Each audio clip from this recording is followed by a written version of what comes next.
Atib says about the beating of a wife, and he quoted a hadith and the verse of the Quran, etc. Akhi, the general trend is that Allah ordered men to be kind to their wives. Allah says in the Quran, وَعَاشِرُوهُنَّ بِالْمَعْرُوفِ. You have to live with them in what is normal, what is kind, what is well known to people, to be accepted. You have a mother, you have a wife, you have a daughter, you have a sister, and you don't like people to deal with them harshly or in a violent way. So this is the general trend. However, what goes behind closed doors is something that only the man and his wife are capable of handling. There should be no outside interference, because whenever there is interference from the families, things go south. Also, the Prophet ﷺ told the companions that a lot of women visited my wives and complained to them of their husbands beating them. By Allah, they are not from among the best of you. Meaning these men who beat their wives are not among the righteous, the pious, those who are God-fearing. And this is a strong warning from the Prophet ﷺ. Now, when we judge things, we don't, as Muslims,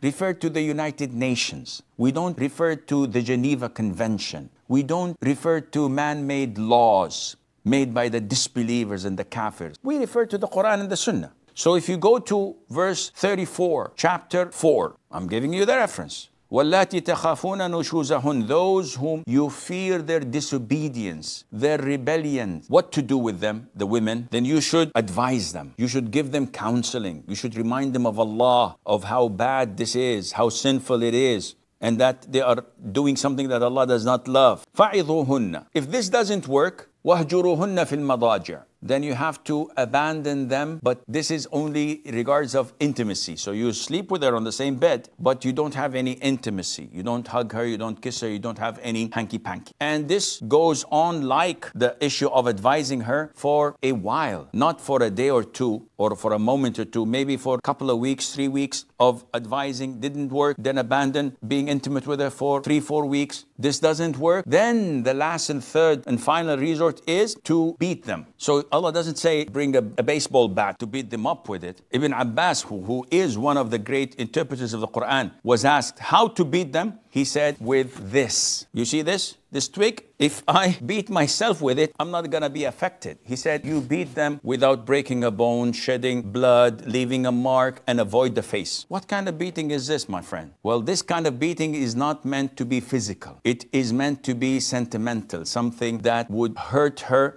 to open her eyes, to see how disobedient she is and how bad as a wife she is. After all the love, my husband is beating me with a twig. So this kind of beating is a form of reprimand, not slapping her on the face, not slapping her on the shoulder and leaving marks of your fingers on. This is not permissible. It should not leave a mark on the body. It should not shed blood. It's only to reprimand, and this is for the purpose of getting things back to normal rather than divorce, and Allah Azza wa Jal knows best.